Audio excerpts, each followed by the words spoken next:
My husband's paranoia has gotten so intense that he demanded I wear a tracker while he's on his work trip, and now I have just 2 weeks to leave my whole life behind before he gets back. I, 29 female, have been married to my husband, 30 male, who I'll call Alex. Alex and I met in college during our freshman year. We started off as just friends, and got married 7 months ago. I've gotten along with his family, but we aren't super close, but we're friendly enough. The problem is that Alex has begun to make me incredibly uncomfortable. Firstly, he started asking me who I'm meeting with, where, what we plan on doing, how long every single time I leave the house without him.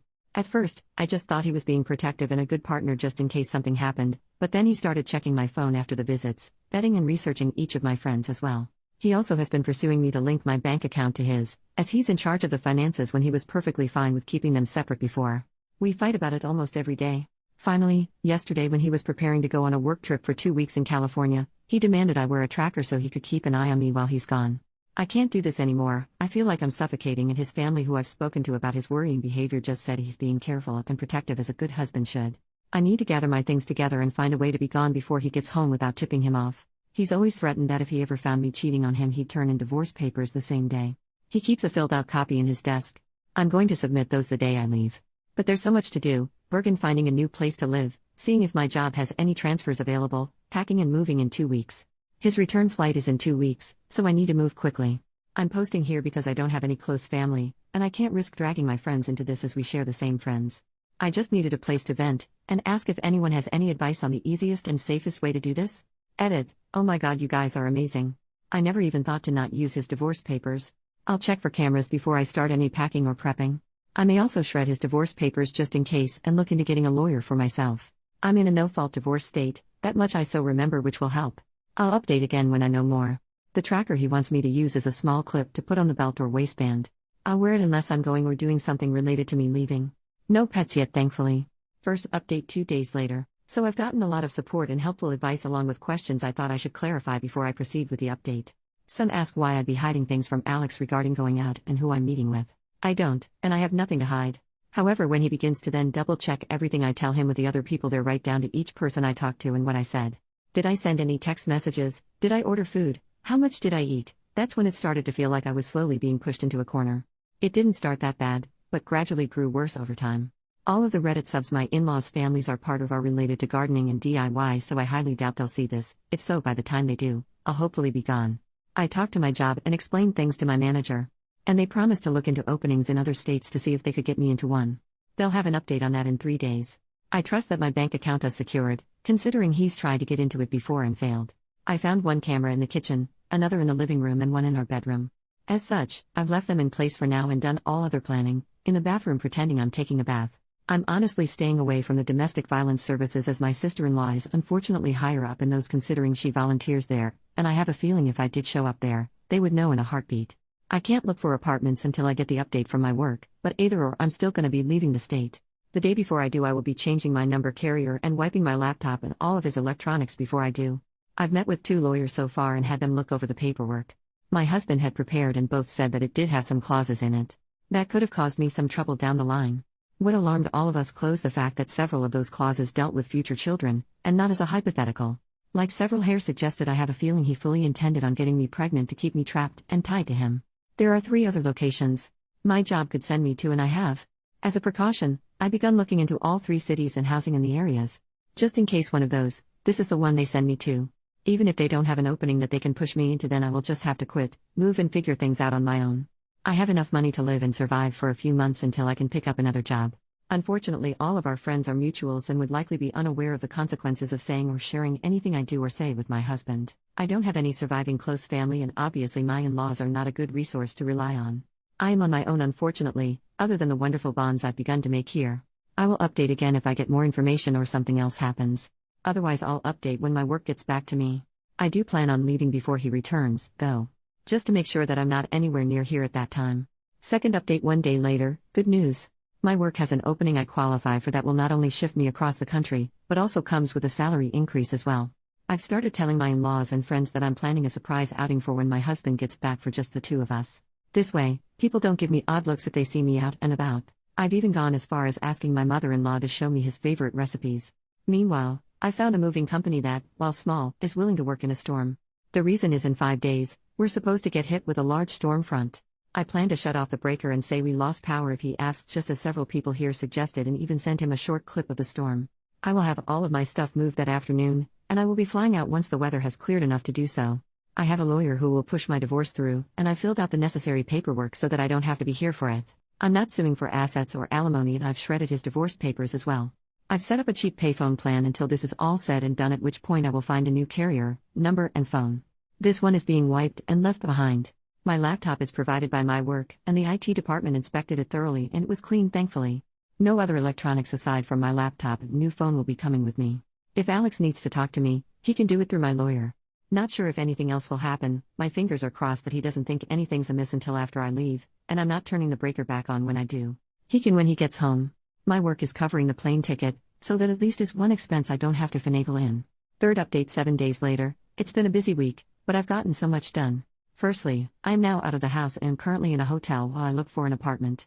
It's a big city, bustling with people no matter where you look. We had a pretty bad storm system hit back home, that actually lasted 2 days. High winds, thunder, lightning, and even hail everywhere. I didn't take much from the house: my documents, clothes, and important sentimental items. I left all of the furniture and electronics behind. I cleaned the house top to bottom and took pictures on my phone so he couldn't claim I damaged anything when I left.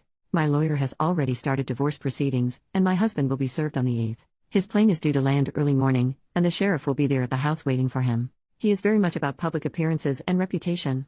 My lawyer will be calling him as well to inform him that I am more than willing to air out everything to the public about his actions if it means securing my freedom from him. I will go to court as long as I must to get this pushed through. I haven't told our friends or his in-laws yet. I will do that while he is on the flight to prevent him from getting wind of it before he's handed the divorce papers. I will be calling around and explaining why we're getting divorced, to try and prevent him from twisting this into somehow being my fault. I don't want him trying to claim I had an affair or something, so I want to get the truth out before he can twist this. I'm doing okay. I'm tired, but yet I feel almost jittery and off-kilter. I keep looking over my shoulder and monitoring what I say even when I don't really need to anymore. Hopefully that will fade soon. My work is covering the cost of the hotel, and I'm working on getting my other things in order. I also need to find a new GP as I want to get a full test just to make sure everything is okay. I don't know when my next update will be, probably when the divorce papers are filed or if we have to go to court to push them through. I will try to keep my head up, but it feels like I'm in a whirlwind or something with so many things to do and think about. I kinda thought it would be easier once I got out of the house, but while the fear is smaller, somehow the number of tasks only seems to have grown. Fourth update 7 days later. Sorry I haven't updated for a while. Things got hectic and a bit chaotic, honestly. Firstly, I'm working on getting an apartment still and have applications in at 3 different places and will hopefully hear back from them soon. I'm still going into work here at the new location, so I don't have to worry about burning through my emergency savings completely. I've gotten a lot of emails from Alex, his family, and our old friend group asking question after question. I have only sent one return email to Alex, explaining that I don't believe we are truly compatible, and it is best we separate now. That his treatment of me when I'd done nothing to deserve as such was just as much of a deal breaker as cheating was for him. I ended the email with the statement that I would not be contacting him further, and anything else he needed to pass on to me or vice versa would be done through my lawyer. For his family and friends, I just typed up one email outlining everything that had happened and why I left. I told them I wished them no ill will, but that such treatment of his wife and partner was not acceptable. That should Alex get remarried in the future, I wish they would help support both partners and not just Alex. Alex, from what my lawyer told me, was livid when he was served. The sheriff actually ended up booking him for assault on an officer and menacing due to the threats he was shouting. His father bailed him out in a few hours, but with the testimony of the sheriff, my lawyer believes I have a very good chance at getting a restraining order. Alex, upon returning to the house, apparently lost his temper again, breaking the dining table into pieces as well as the TV, and putting several holes in the walls. At least that's what one of the emails from one of our friends reported, as Alex called him to help him clean up the mess. My lawyer already has pictures of the house I took, with timestamps as evidence nothing had been damaged by me. My friend reported that Alex tried to claim I'd been the one to trash the house, but the holes in the wall were at head height. Alex is 6 feet 3 inches, and I'm 5 feet 4 inches, so he knew that was false. Either way, taking the pictures definitely will help me, so again thank you everyone here for the advice, because I never would have thought of that on my own. My work won't share details of where I am, as I do work with some higher-end clientele who value security, and that information won't be gossiped about. And no, I'm not some escort. I deal with contracts, notary, and business management. As such, even if Alex tried to use my work to find me, he wouldn't succeed. Fifth update 12 days later. It's been a little bit, and I thought I'd answer some questions before giving my update. It may be a while after this until things change. Firstly, no, I didn't bring my car. The public transport here is good enough to use without needing one.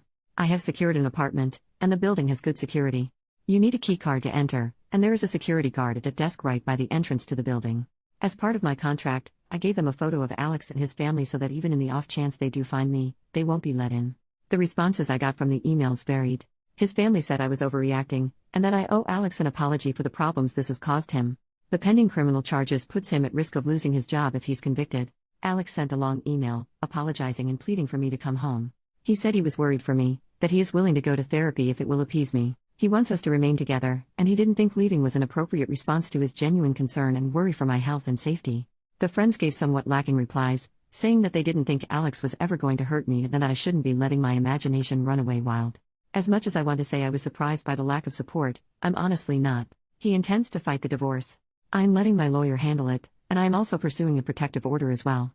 Once I got approved for my apartment, I also froze my credit. I've changed my phone carrier and number, as well as making sure none of my documents list Alex as next of kin or POA. Some have asked why I was so paranoid about Alex and his possible future actions. The answer for that actually is somewhat simple: my grandmother. I love that woman to bits. As a teen, she explained why my grandfather was never around. He was extremely abusive and manipulative, and her generation didn't allow divorce really. She wouldn't have been able to buy a house or get a good enough job to support her and my mother on her own. As such, she endured it, shielded my mom as she could until my grandfather died. When I felt like I may have been overreacting, I remembered how she'd said she'd always wished she'd been able to see my grandfather for what he was early on when she may have been able to annul the marriage. I don't know when I'll update again, maybe when the divorce goes through or if something big happens, but until then, I'm just trying to keep my head above the water. 6th update 1 month later. It's been a month since my previous update, and I wanted to share some of what's been going on in the meantime. The divorce is proceeding, but even though I don't need him to agree, and he's not, it means I have to go through the courts to get it approved. As such, it could be upwards of 6 months to push it through even though I'm filing without attempting to claim property, alimony or compensation. I just want a clean break and separation. Alex has attempted to use our friends to reach out to me, as he doesn't want to use my lawyer for communication. He's saying it's disrespectful and cowardly to hide behind my lawyer, and not meet him face to face. Alex wrote me a letter that he did pass off to my lawyer, but the contents were him justifying his actions and claiming that in today's time it is dangerous for women to be on their own, which is why he was so intent on trying to keep me safe from harm. He wanted me to understand that he was trying to protect me as best he could and was hurt that I would just lie to him and hide my actions from him related to my dissatisfaction with our marriage and my moving. I didn't reply, because at no point did he apologize. All he did was turn everything around on me as I was being overly dramatic, emotional and cowardly. There was a second letter with Alex's from my sister-in-law. Her letter was honestly disturbing and completely justified my misgivings regarding approaching her in any kind of professional capacity. She spent 5 paragraphs detailing how a real abusive relationship looked like and that Alex was the furthest thing from abusive. The details she included were all related to financial abuse and physical abuse. Nothing like what Alex had been doing. She stated that my attempts to smear her brother's name for attention and clout made me the abuser, not him. I haven't really been able to process that, admittedly. Part of me can't help but wonder if she's right. I mean, I blindsided him by leaving as I did and refusing to speak with him at all. My old boss recommended that I look into getting into therapy after I moved, and I think I need to. I have had a hard time adjusting to being on my own. I keep censoring myself and haven't even gone out to eat yet. I always end up worrying about what if someone sees me, what if I get in trouble for spending my money on something frivolous. My lawyer is continuing to fight for the divorce, and I shouldn't need to be physically present in court. Any meetings needed between me and the judge can be done via Zoom. I'm trying to avoid confrontation with Alex and his family for now as much as I can and passed both letters to my lawyer in case he needs them. Our friends are mostly trying to avoid taking sides still, and I'm honestly approaching the point of just letting them go as well. I'm tired of fighting for them to understand at this point. I don't know if anything is going to happen, so my next update may not be until around mid-November depending on how long it takes to push the divorce through. Work is going well, and it's helpful to have something familiar to anchor my day-to-day life when so much has changed and is changing even now. New update 4 months later. It's been a while since I last updated, as I needed to let the court step in as Alex was not willing to grant my request for a divorce. We started with mediated session via Zoom, but after 4 sessions it was decided that no compromise could be reached between us. The things Alex was pushing for were ones I'm not even willing to humor, let alone agree to. He wanted me to tell our friends and those I'd sent the information to about his actions that I'd made it up in order to gain sympathy. He also wanted me to pay him for defamation and suffering, especially the wages he lost because of sitting in jail for 2 days and missing work before getting bailed out. Lastly, he also wanted me to return and to quote him, stop my foolish behavior and act like a proper wife and partner. Yeah, no.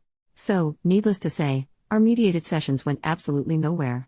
The judge isn't seeming to buy into Alex's act, thankfully, because he certainly tried. It took me far too long to see Alex for who he was, and part of me feels like an idiot because I didn't see it at all. Yet, the judge seemed to clock him for exactly what he is within the first meeting. Maybe I just didn't want to see it. I don't know. Alex ended up arguing with the judge a lot, even being held in contempt 4 different times. I think it's honestly why this moved as quick as it did. It didn't help that Alex tried to pull in his family as character witnesses, but they were dismissed by the judge as the abuse wasn't seen or heard by them, and as such, they only knew part of Alex's character. In his closing statement after he approved the divorce, he went on to call Alex a narcissist, and that if Alex loved himself so much to abuse the one he'd married to let the divorce happen, and marry a mirror next. I didn't think a judge was allowed to say that. At all. But my lawyer just shook his head and told me not to say anything, so we left. So here's the update I'm sure everyone's been hoping for and guessed: I'm officially divorced. The documents were processed 3 days ago, and I'm still in disbelief. I have no contact with Alex any longer, nor do I want any. I'm not going to give our friends my new contact information. I may not have replied to everyone, though I tried, but I did read all of your comments. I really did. Your repeated statements about how they weren't actually friends really helped me see that they weren't. So, I decided that since I moved far from that place, I needed to start over. New home, new place, new friends.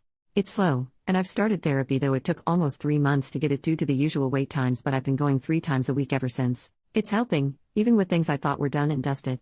Alex didn't take the divorce well, according to my lawyer, who's been keeping up with him to make sure he stays away from me. He did something at work. I don't know what is. Obviously I have no way to gain that information, but whatever it was cost him his job.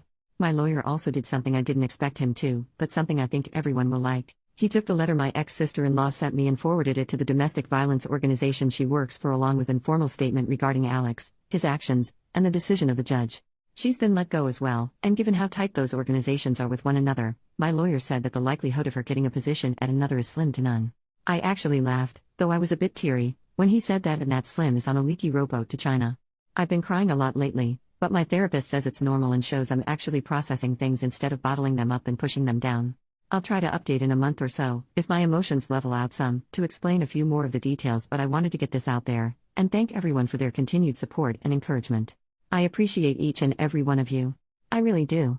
You gave me the hope that leaving him wasn't going to be this giant black mark I'd never heal from or move on from. Work is going well, and the sense of normality and routine is helping me avoid feeling like everything has been spiraling out of control.